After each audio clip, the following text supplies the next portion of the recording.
So welcome everyone. Thank you so much for coming along today and joining us for the online chat about this wonderful new book, Winning the Second Half. We're going to delve into what it's all about, get to talk to the two wonderful authors.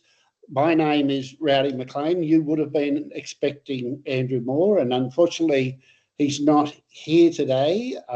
So you've got me, nowhere near as intelligent or as exciting as Andrew, but I'll do the best I can. Matt, you got an update for us on Andrew?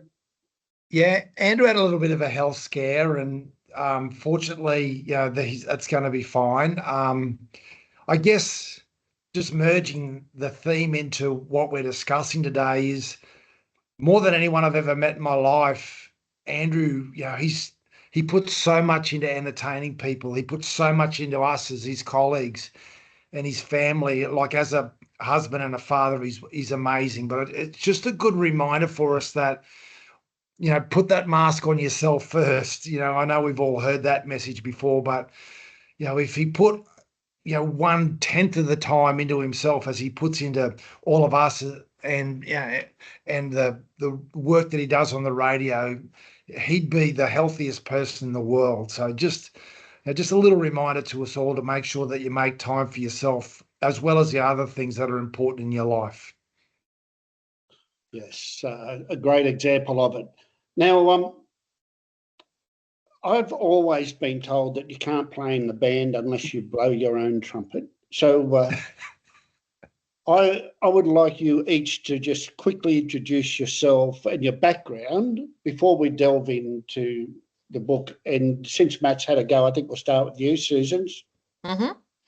I'm Susan Pearse. So I work in the areas of leadership and culture and organisational change, bringing a focus on mindset and presence. And this is my 5th book. So I've had 4 books that I've 3 of them co-written with another person, 1 by myself, and now this one with Matt. Fantastic. Yeah. And what about you, Matt? Give us an update.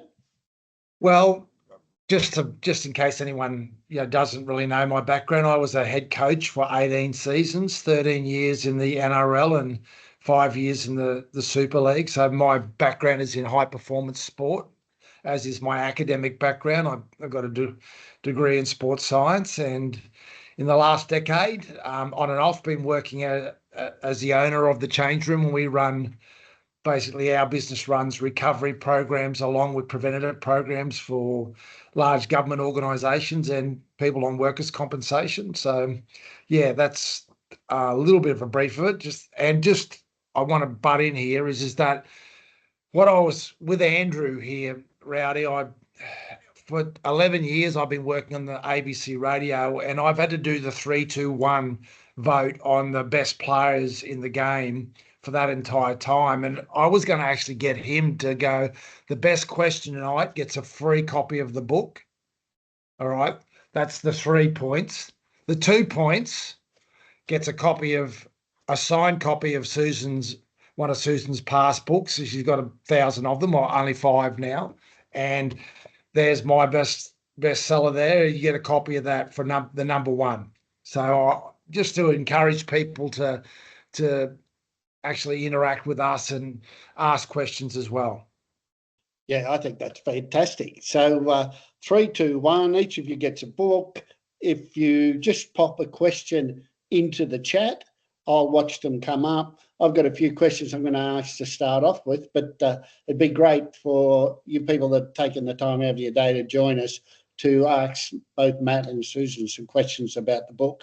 And since you guys just did a wonderful job of giving us a quick bio, I'm intrigued. And how does somebody from high performance and sport match up with somebody for neuroscience and transformation to create a book? Do you want me to answer that, Rowdy, or Susan? Or you can fire away first in best dressed. Well, I will start. I guess, you know what is that because we were both committed to, giving people the skills and the tools to get the best out of themselves. It was a really easy alignment. It wasn't something that we had to get in an arm wrestle about, look, my approach is far better than yours. It ended up being a very integrated understanding of how people can get the best out of themselves in all facets of life. And I guess we had a real alignment around, sort of breaking it up into mental, physical, emotional, and energetic approach to life, which made it so easy.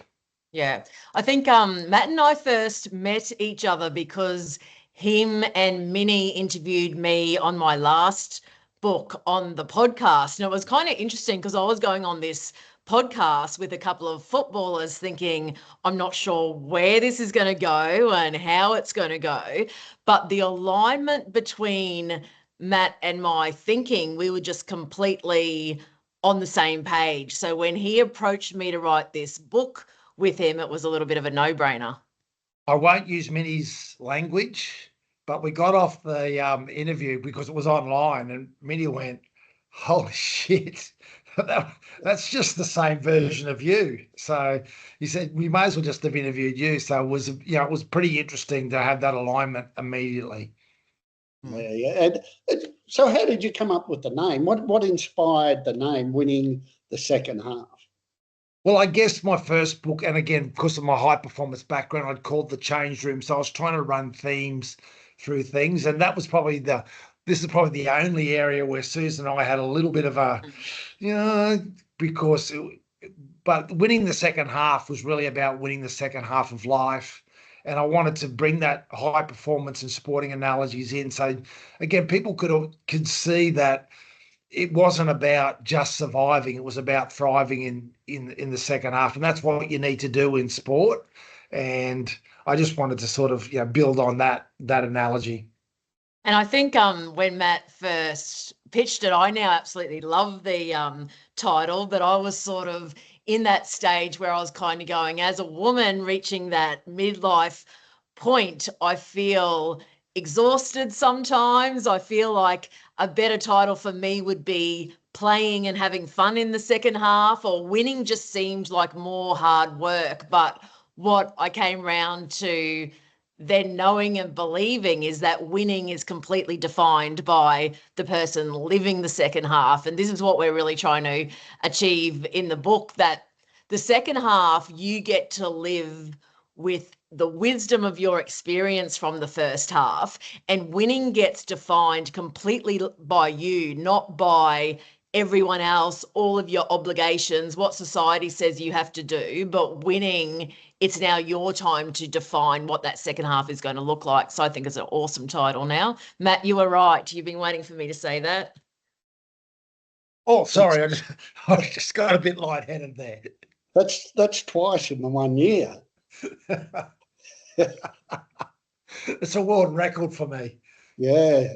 Don't forget, everybody listening in, jump in, ask a question. You're bound to win a book because nobody's asked a question yet. So win the second half of this by asking a question, and then you'll get a book.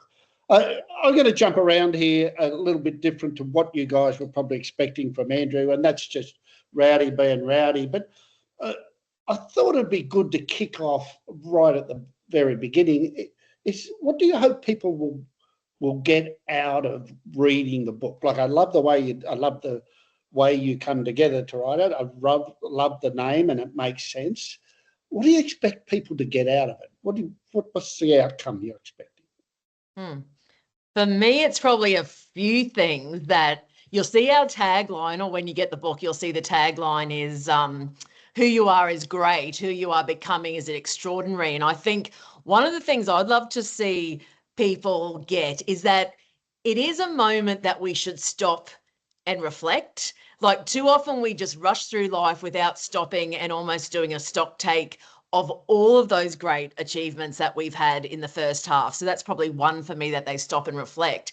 The second one is that they then start to reimagine what could be possible in the second half. As I mentioned before, that'll be different to everyone. Like, I know people who feel like the second half is their time to become an overnight success and launch something. And, there's so many examples of people who have achieved their greatest success at the ages of 60, not at the ages of 20. So there's that side. But then I know other people who just want to start living life according to them, doing the things they've always wanted to do, picking up an instrument, traveling to a new place. So really reimagining what that can mean for you. And I think the other thing that's really important to me, probably two things. One is the book is written, the reason Matt and I wrote it together is to bring a female perspective and a male perspective. And believe it or not, there's some similarities there, but there's also some big differences between women and men in the second half. And I just love the idea that whether you're in a couple, you can understand what your partner's perspective might be. I mean, it's only mine and Matt's, but it opens up a conversation. But even if you're not in a couple, it's just made me think about men that I work with in the workplace and what their perspective might be. So understanding the different sexes, I think, is really important. And that's probably just the first section of the book. After that is just all of the tips to just lead a really great life. We're going to get into that, but we're going to let Matt have his go first. Yeah, I'm really, again, no surprises, aligned with what Susan said there. The other thing that I would really like people to take out are tools, things that they can actually put into their life, into their lifestyle. And I'd be really disappointed if everyone grabbed hold of everything out of the book and went, I'm going to do all this. But if you can just take away a couple of things that actually allow that momentum to build, that really resonate with you, that's my key goal for people is just to go, okay, these are things that I can do. It don't cost me anything. I can get some momentum in my life to actually help me thrive. So I think that would probably be when I hear people taking away stuff that we actually wrote in the book, and I got that with the first book, that really lights me up. So that's a bit selfish, but giving people the opportunity to lead a great life is something that really inspires me. And so that brings in the question, like in footy, we know when half time is. 40-minute mark goes, everybody goes into the dressing shed, gets their oranges, comes back out. What's the halfway mark? Where does the second half begin? We're saying the book is really relevant to 40 and beyond, but also you would benefit from reading this a lot earlier, because I wish I knew some of the strategies that Matt shared, for example, in the physical section, and I could have begun this journey a lot earlier. But where we live in Australia, the average age of death is 81 years old. And so that if you are 52 like me, or you are, can I say your age, Matt, 60 like Matt, you're in the second half. So I'm in the sheds. I'm in the halftime sheds. I'm not coming out yet. But it's an interesting one, Rowdy, because it's a little bit of a sensitive one, because I think for a lot of people, when I was talking to someone about the book and I was asking her some questions, it was my sister, she said, I'm not in the second half of my life. And her husband piped up and said, well, if you are going to live to 108, then you are absolutely in the second half of your life, because she's 54. But I think we identify these days with being so much younger that there's almost this like mental shift in just even understanding we're in the second half of our lives. Yeah, I think any better than that. I think sometimes, I really love the title, Winning the Second Half, but the best time to start learning about winning the second half is not when you get there, it's before you get there, right? So I imagine anybody could read the book, doesn't matter what age. Yeah, if you want to be really, really super healthy at 75, your best time to start is at 25. And so that's where lifestyle hacks and get momentum over a period of time. It's like I always got to get people's attention with bad news. The biggest cause of death and disease is chronic disease, things that actually slowly accumulate over a long period of time. The biggest cause of well-being is chronic well-being. it's not, you don't get hit in the bum by a rainbow. It's what you've been doing for the last 20 years that has the biggest impact on your life. Fortunately, we're very responsive beings, though. Yeah, so you can actually turn things around pretty quickly. Our bodies are incredible, and as are our minds. And this is all in the book, right? Yeah. I love it. I love it. We've got a couple of questions. I'm not going to go to them yet because I want to build the foundation around the book first, but a couple of candidates in line for those books you've got there, Matt. The next question I wanted to ask you is was it hard writing the book together? Like, what were the challenges in bringing it to life? I think, sorry, shall I go? Yeah. I think for me, like there's some obvious challenges, like Matt and I live in two different states. And so just how we wrote, collaborated, dialogued and all of that, sometimes it was in person, but sometimes it was online or, I've just had this idea on the phone, or sometimes we were pen pals kind of writing to each other. So to me, that just added great texture to it. But I thought I got you. Sorry, Susan, I got confused when you said we're in different states. I thought like I was in a really happy state, and you were like, no. Oh, no, you mean geography? Sorry, geography. Yes, me being in Brisbane, you being in, is it Wollongong?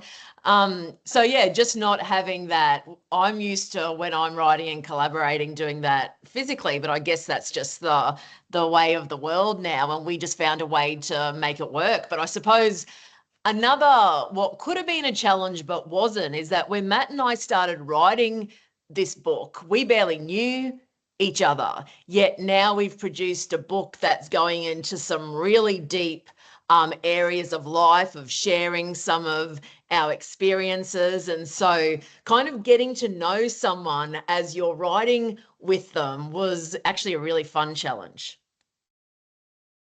Yeah, and the real challenge was, I guess, was coming up with the structure. What we learned very early on is that we had very similar approach and ideas. We needed to come up with a structure, and we were both really lucky. Like some of the editing that Susan was able to access was extraordinary. But again, I've got, my mentor, a guy called Leon Naxon, and I'm fortunately Deepak Chopra's read the book and he's endorsed our book, and he's got a written endorsement in the book.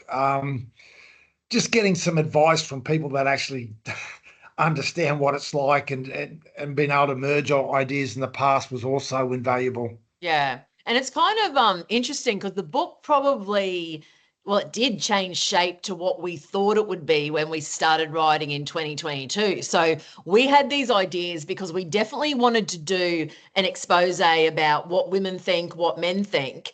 And we had this idea about having a book that's got secret men's business on one side, then you flip the book over and it's got secret women's business on the other one, and then the middle has the commonalities. But as we wrote, we actually found that the whole book was like a dialogue between the two of us. Matt expressing an opinion, me expressing an opinion, or building on each other's ideas. And so it was only probably in the last 6 months that we had the whole book rewritten into a dialogue between Matt and I. And so that's what readers will experience. They'll have their own visuals about kind of how we did it, but it's like a bit of a fireside chat between Matt and I talking about all things second half. Fantastic. I've worked with both of you, so I know that deep down, both of you genuinely care about making a difference to people. And so I wanted to share with you, there's been a comment by Dan rather than a question, but he said the Change Room program provided him with so many valuable skills to move forward after the first half of his life. He's looking forward to reading what skills and learnings he can take away from winning the second half. That's going to be my next question. What skills and learning can people take away? Give us, I mean, don't give us the book, but give us some insight into what sort of stuff's in there. I think the most important thing, and I always say this now when I present, is what are you doing with what you already know? So there's going to be a lot of stuff in there that you actually already know. It's a reminder, and it just explains the value of it. My friend Dan there is a really good example of someone with just such immense ability. So and skills is that what are you doing with what you already know? And what Susan and myself have been able to do through that conversation is talk about how you can utilize your own wisdom. It is about doing new things, but it's about applying your wisdom in a way that actually helps you thrive rather than load you. And that's what I learned. It was really strange. I read the book that we wrote just to go through it rather than looking at it from an editing approach. I read the book. It actually made me really emotional because, I won't use the swear words that were in my head again, but I was like, man, this. Come on, use this stuff. And that's what I really would like people to do, is read it and go, look, you know what? I know a lot of this, and I understand this is common sense, not nonsense. This is stuff that I can use in my life. And I think that's, for me, the most powerful part of the book. Yeah. I think it's kind of divided up into a couple of different areas. I always think of the first part of the book is going to make you think differently about aging and about the second half. And we throw everything from, practical stories to statistics and different things that just kind of blow your mind a little bit on the second half. But then in terms of practical tools, as Matt is saying, it would just take one to make a really big difference. And we've got physical tools in there, because a lot of people, when they look at aging, they think of physical health only. So they think of, what do I need to move differently, eat differently, sleep, all of that sort of stuff is super important. But we go further to then look at your emotional fitness, to look at your mental fitness, and also to look at your spiritual development as well. Because what we kind of find in all of the research is that when people hit the midlife point, if you're not already asking some of the bigger, what we would probably call spiritual questions, you start doing it now. And so there's a whole area about how you can either dip your toe in and do that gently, or go the full hog with it as well. And really, it is a big book, but it's designed that there's practical tools in there that you could literally flick open a page and go, I'm going to try this thing today.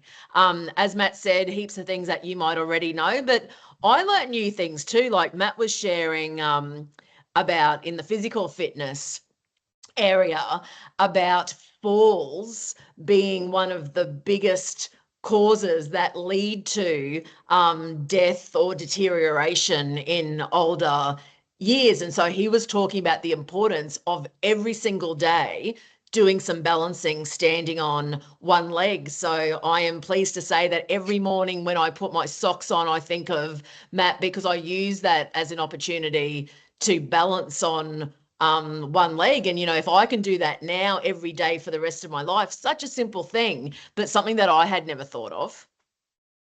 And that's that's a really good example there, Susan, of just everything, even the, what energy or spirit or whatever you want to call it. Everyone, whether you're an atheist or a religious person, everyone understands there's some energy behind what we do, but there's little things that, like for me, Susan's, it's putting a socks on. For me, it's cleaning my teeth, right? That's when I close my eyes and stand on one leg. But there's other things that you can stack into your day like that. So I drive a car every day. So I do my first 10 minutes of driving the car, I do my breathing exercises because I'm in the car anyway.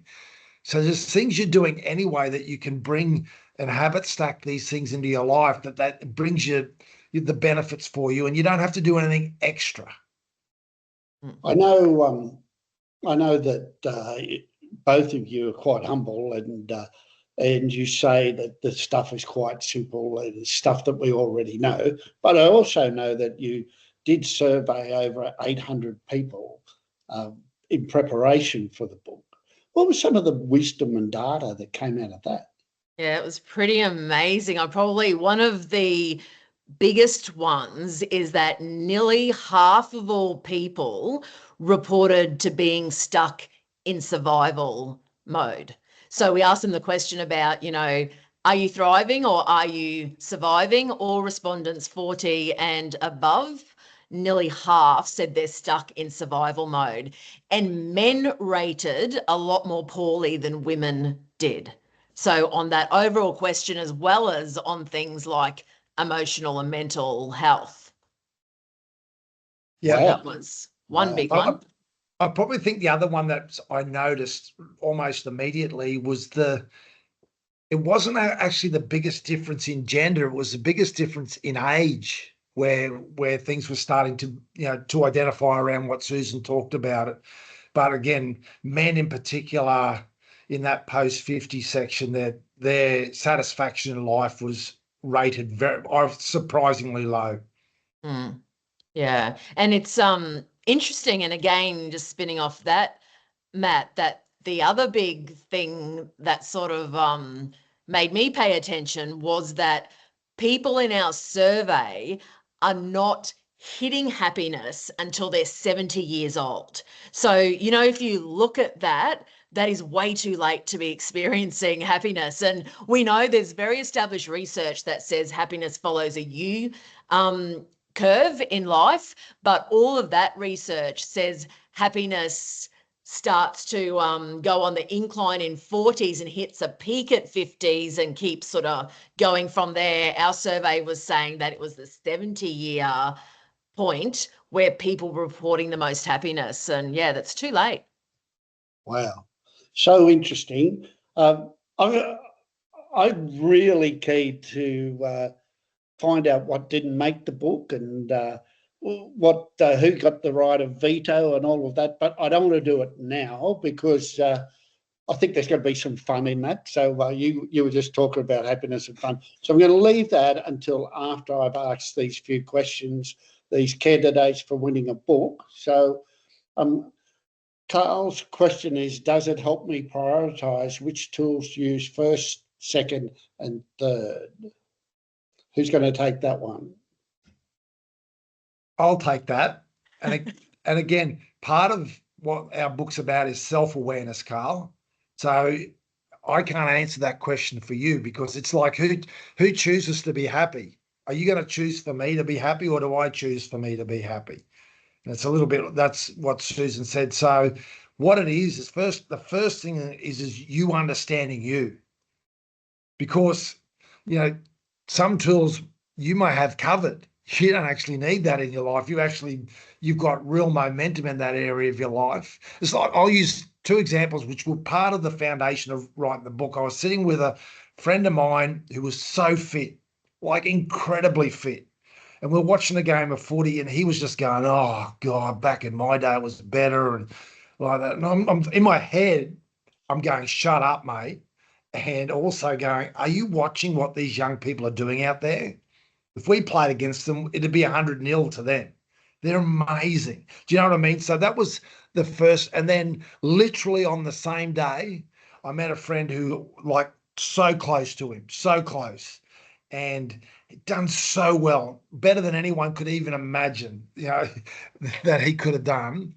A world leader in one area. I'm not going to use it. And then, but just, and set himself up financially, but so unhealthy.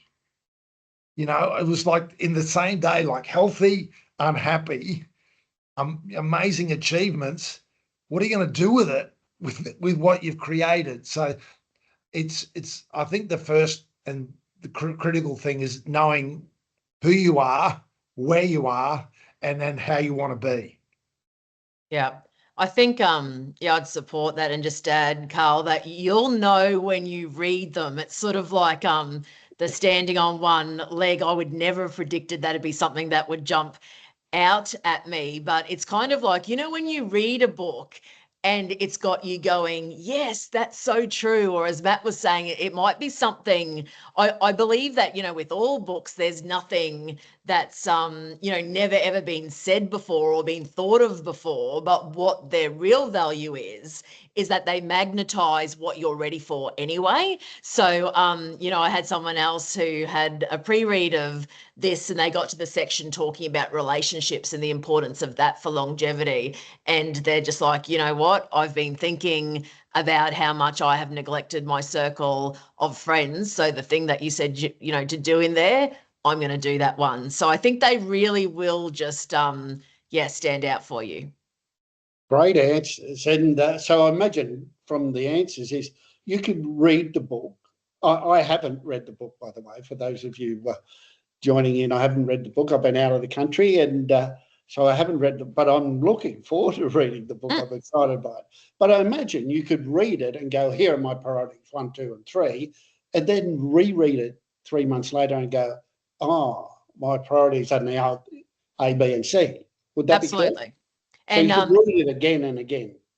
Yeah, absolutely. In the last chapter, we give a little bit of a process to go, these are the questions that you might ask yourself to kind of identify where you're going to focus. But I also feel like it is a book for me I will keep on the bedside table, and I will just randomly open it at a page and go, oh, in performance nasal breathing. Yep, that's a good idea. I'm going to try that for 2 weeks and see what happens with it. So absolutely, it can be like that Bible toolkit that you can just open at any time. You'll be using it in 20 years.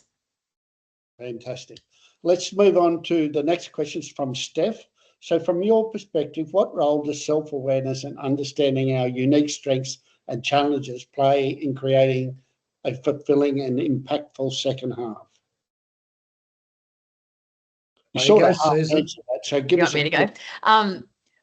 Self-awareness rears its head in about probably 10 different chapters in the book. And even when we look at mental fitness, we talk about self-awareness being the foundation of all of that as well. So it's not about jumping to Sudoku and all of those crosswords and doing all of those things only, but your mental fitness and your emotional fitness and everything is linked, starts with that foundation of self-awareness. So in various sections of the book, we give you reflection questions that's really going to help build that self-awareness sort of muscle. Steph, the other thing I'd add to that too is that, and this may not be so, this may be more a male thing, we bullshit to ourselves far too often. We make commitments that we don't follow up. I'm going to do this, and I'm not being judgmental, my goodness. So self-awareness is about, who am I right now? Who am I being? I'm into this being thing at the moment, not doing, but who am I being right now? How do I want to be? And then how do I get from where I am to where I want to be? And you've got to be honest with yourself. And I guess comes with my hair color and the amount that I've got is that you get to a stage where I got to a point where I was just so over being dishonest with myself, and guess what? When you're dishonest with yourself, guess what? So that self-awareness, is for, without going too deep, is part of self-love. And if I can learn to love myself, I can learn to love my grandkids in a way that I want to, love them and my life and all that sort of stuff. So that self-awareness part is for me critical. And you can't lie to yourself when you're doing the self-awareness piece. It's something where you have to be brutally honest. Because when you are brutally honest, then you can make not promises, but you can make changes in your life that you want to see yourself to become. And I think also just the awareness of the mindsets that we all have around aging, that even sort of blew my own mind of all the mindsets that I held about aging. And, your second life experience and the richness of that will be determined by the mindsets that you hold about it. And again, they've done research that actually finds that you will add 7.5 years onto your life if you have a healthy mindset around aging. Now, drawing that back to self-awareness, I think for a lot of people, we don't even realize that our mindsets around the second half are about loss, about deterioration, about, all of these things sliding out to the finish line. So just bringing some awareness to that, I think, is really, really important as well. Can I just add one thing to that? Because it's a really, so I turned 60 last year, right? You were both there. And if you would have asked me a year ago, well, so is turning 60 going to affect you? I'd have gone, no, no, I'm not even remotely, I don't care about that. But it's funny how our subconscious conditioning, because when I was young, 60 was like you're an old codger. Let's be honest. How that actually impacted me without me even knowing about it. And if I didn't actually have the exercises to be self-aware and go, you know what, I'm actually pulling myself backwards here because of, what I was taught as a kid. Yeah. And so it's a really crucial thing to have this level of understanding, particularly when you want to get momentum going with it.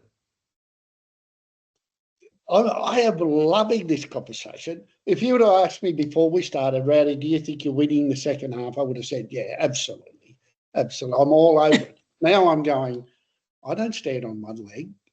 I don't know whether I can balance, but I mean, it's serious. You just go, I think I'm really healthy. I think I'm really happy, but, maybe I don't have balance. Maybe there's another level of happiness. I cannot wait to read this book, I'm telling you. But and it's demystifying things like that is really important as well, Rowdy. You know what I mean? People have made that sort of stuff a bit strange. It's like I come from a high performance background, and what you do is when you've worked your body hard, you've got to recover it properly, right? Physically. So we work this thing up here. Apparently we have 60 or 70,000 thoughts a day. It gets a fair bit of work, right? So who made giving this a rest woo-woo? Who made that the bit out there? And the best way to do it is that most of our stimulation comes through our eyes, right? To your brain. So you close it for a bit, close your eyes for a bit and get rid of some noise, and yeah, exactly. There you go. But that's weird. We made it weird. Yeah. And I don't really understand why, but what we try to do is there's just a couple of examples where we want to demystify this stuff and make it accessible to you so you can bring it into your life. Great answers. So, Susan, just show me the thickness of that book again.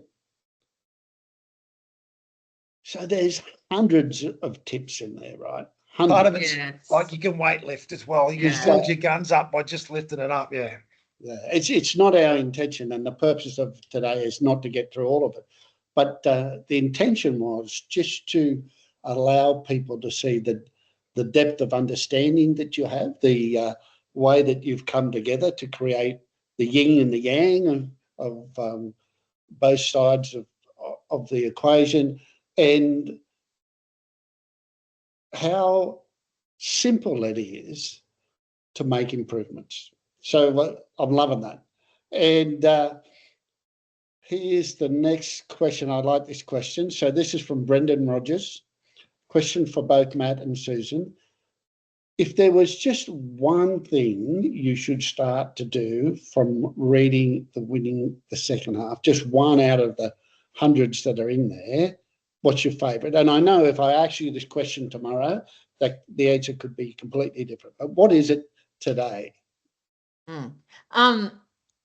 To me, I'm going to say today it's just about reimagining what you really want in your second half, not what society's said or all the financial obligations you feel on yourself, but just asking yourself, how do I really want to feel in my second half? What is my dream second half? And just taking one step towards that. Good. See, that's what Minnie said when we did the podcast. You just stole everything. I should have gone first.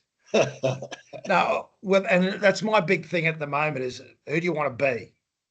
Do you understand who do you want to be? Because if you don't understand who you want to be, you'll just be a result of the environment you're in or the people you're around. Who do you want to be? and be clear of that in your head. That goes back to the self-awareness thing. But if I was, and that's basically what Susan said, what we're all doing right now, for example, we're breathing. So can you breathe a little better? There are things, we're all conscious. Can you be a little bit better with your consciousness? Like choose something small that you're doing anyway and just do it a little better. We're all eating, right? We're all moving, we're all thinking. So I just pick one thing and just get a little better at it.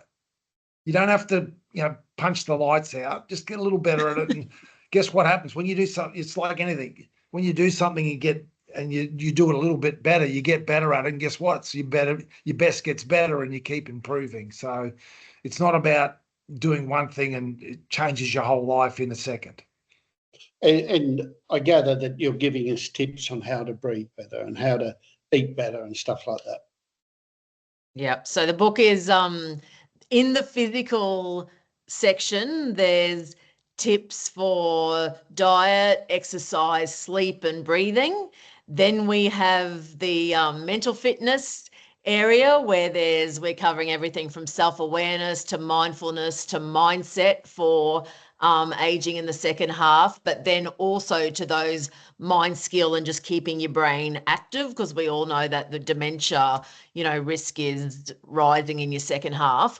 Then there's emotional fitness, so a whole range of tips for that. But then there's spiritual as well. And in that spiritual kind of bucket, we're talking about relationships, we're talking about volunteering, we're talking about finding your purpose, all of these things that have been seen to kind of contribute to a happy second half of life. Excellent. Matt, you got anything to add to that, or good to go?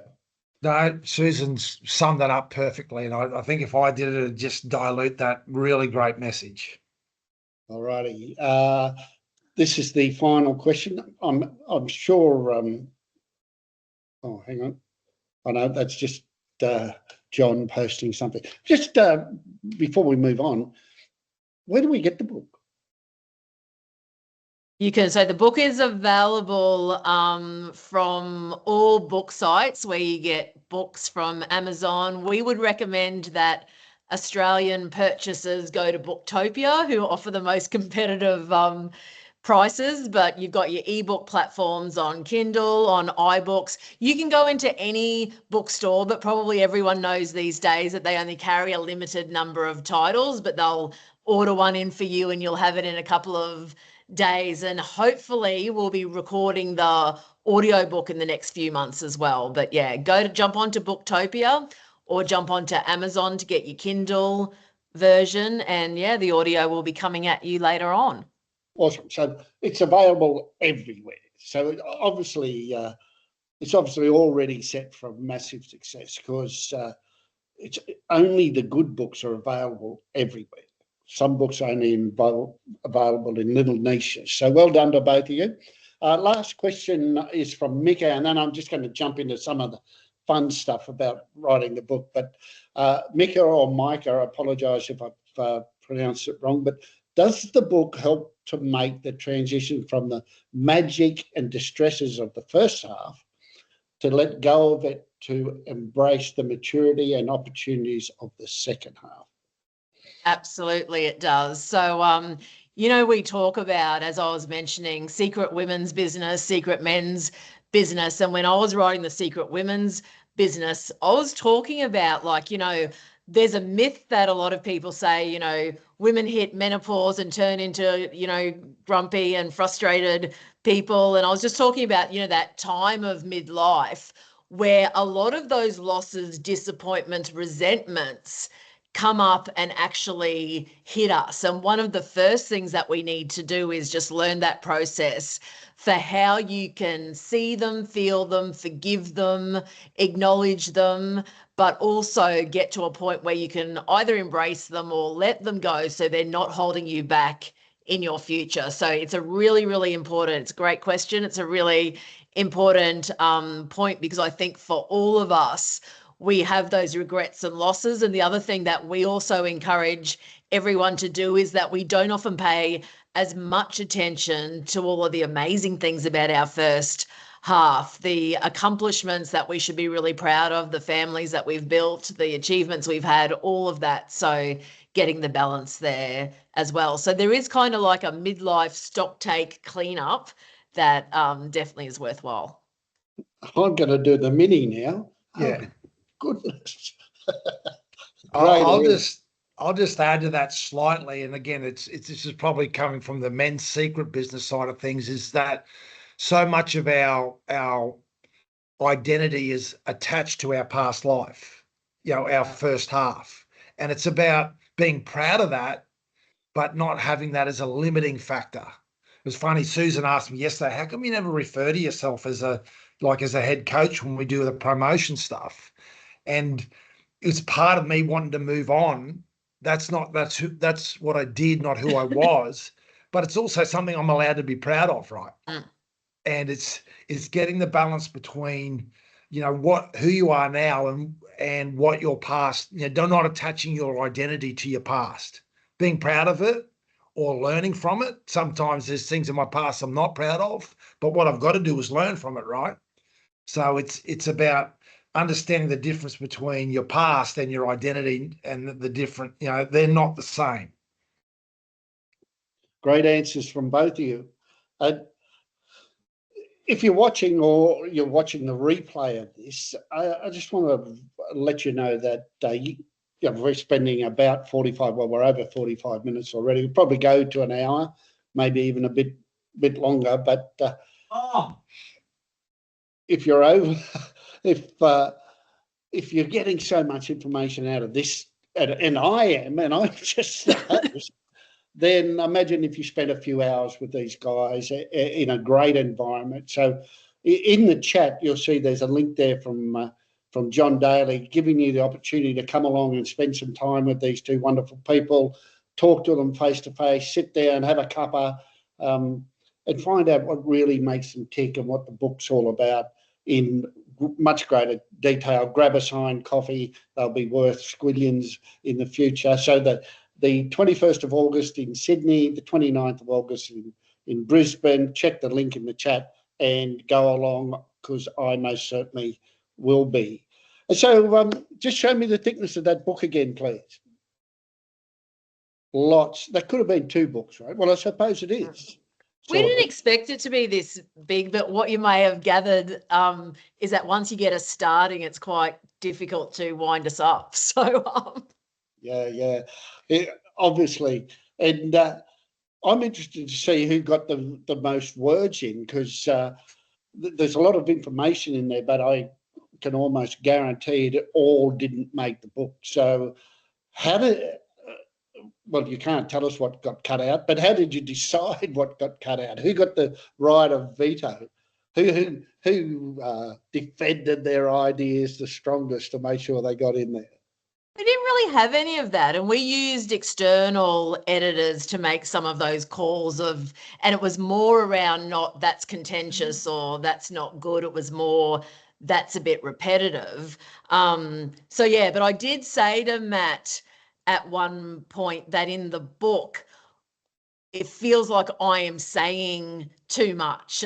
And he said, I think that's probably reflective of life, not just me, but the difference between the sexes, that women tend to be more verbose with things. When they're explaining their point, they want to go right down to the layers, where you'll find Matt's is very practical, to the point. So yeah, I would say in words, I probably spoke a little bit too much, but it was pretty much even.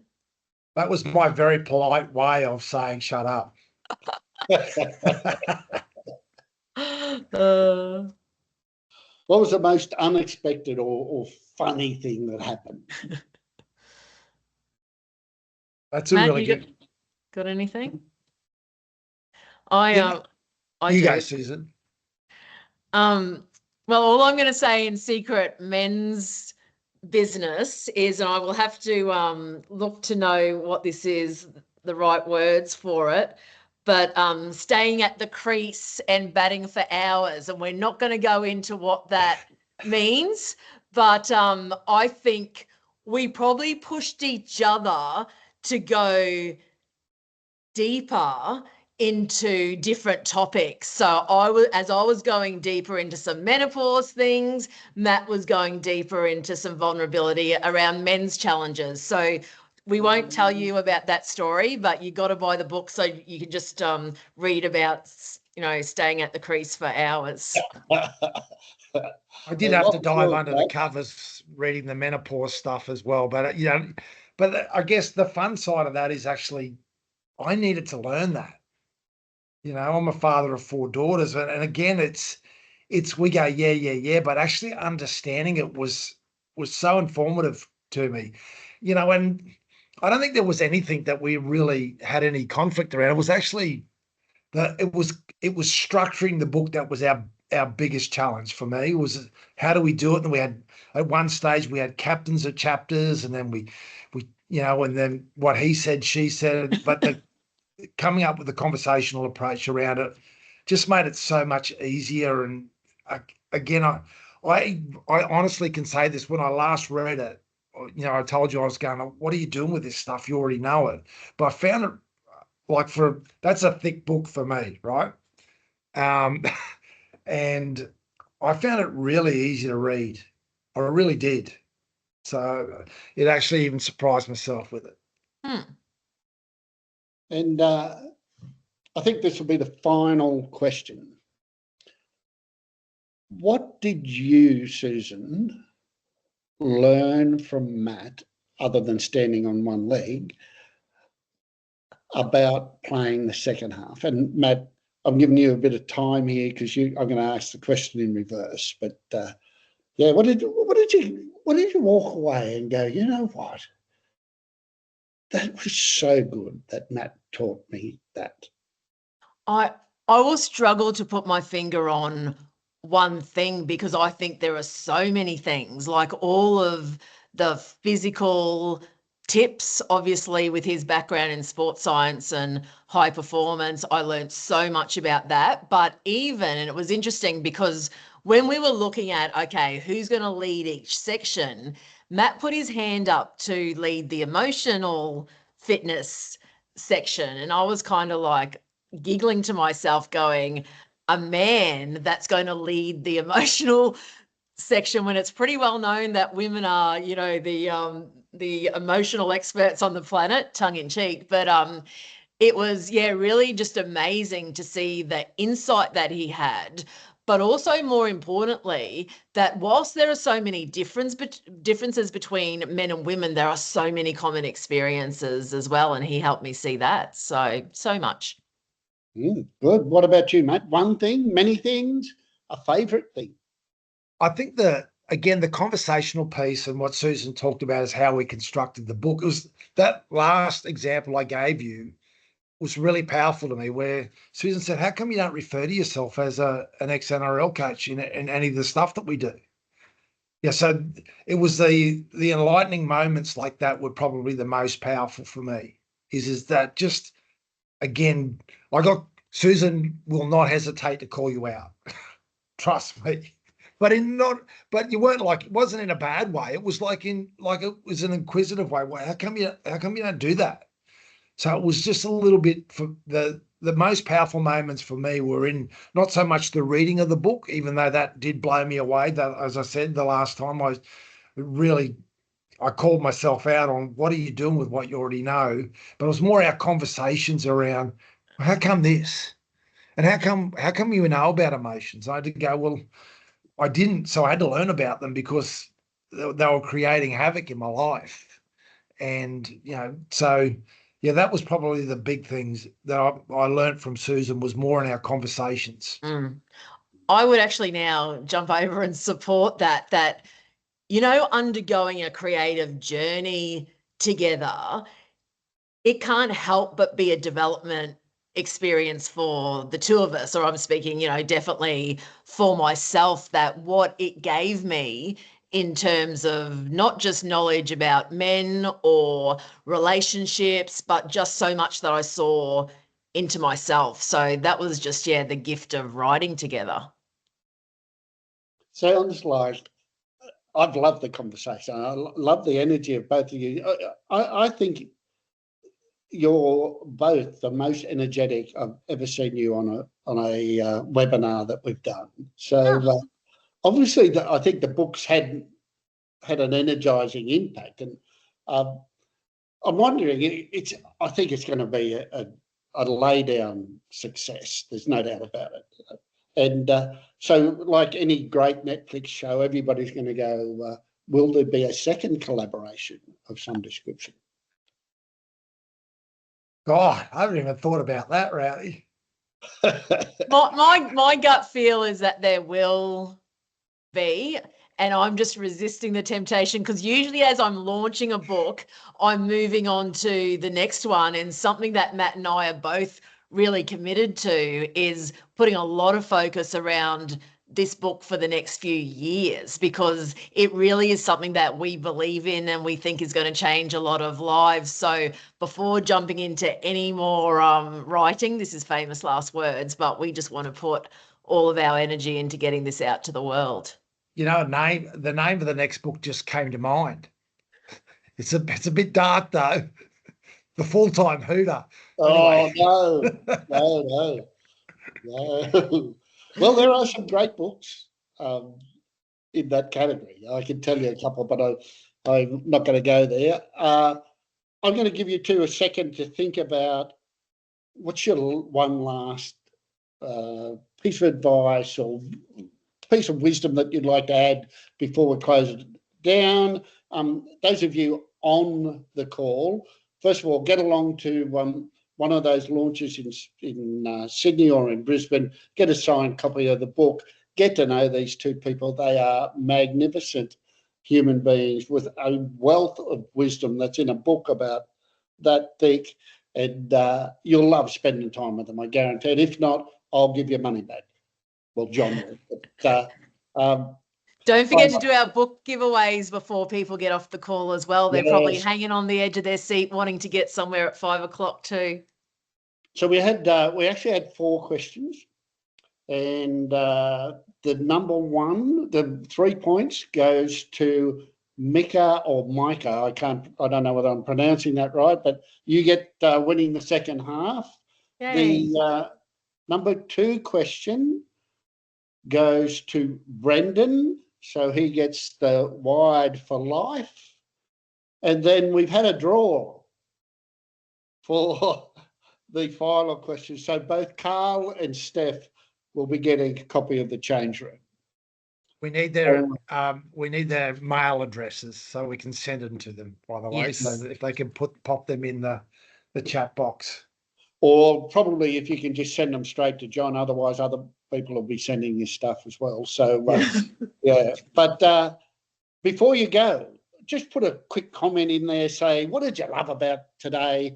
What are you looking forward to in the book? Will you come along to the evening in Sydney or the one in Brisbane with these two wonderful human beings? And we're going to get their final thoughts just before we lock down. So, Susan, I think you've taken the lead on pretty much everything. So I'm going to go to Matt first. Whoops. The final thought.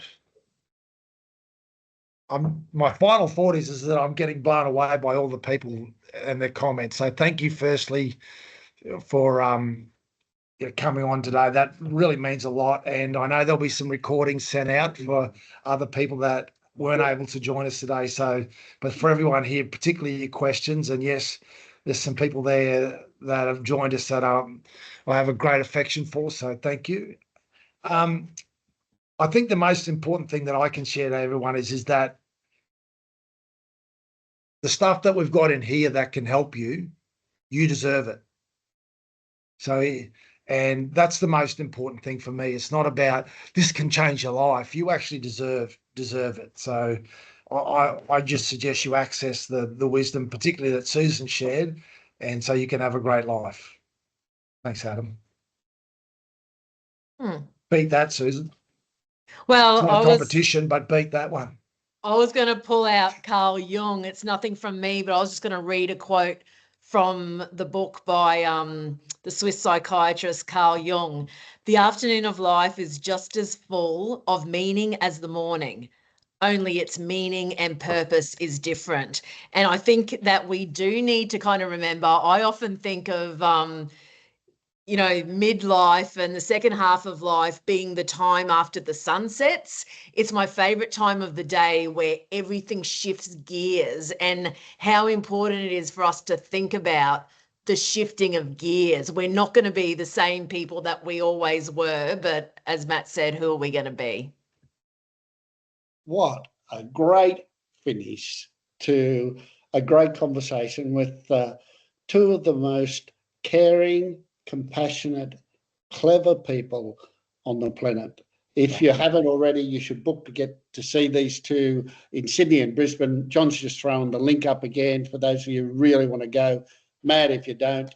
It's been great jumping in and hosting you guys and having a bit of a chat. And I hope Andrew gets better and he's back at the game in the next few weeks. And thanks for taking the time, guys, to chat, share your wisdom, give people some simple insights and information that are trapped within inside hundreds of others that are in a really wonderful book. Well done. Yes. Great. Thank you. I'd like to thank everyone for attending as well, but also, Rowdy, really want big gratitude to you for just stepping in at the very last minute and nailing it like you always do. So thank you very much for being there for us to do that. And yeah, thank you to everyone for your support. Look forward to seeing you at events in the future, or tell us what you think about the book. If you go on and get it, we would love your reviews as well. So thank you for your time. And just to wrap up, if you've missed something today or you think you want to follow up on something, just go to the change room and you'll be able to contact Susan, Matt, or John and get your questions answered, or the directions to whatever it is that you want to go to, that the change rooms and Matt and Susan are involved in. This book will get a life of its own, I guarantee it. So keep your eyes out.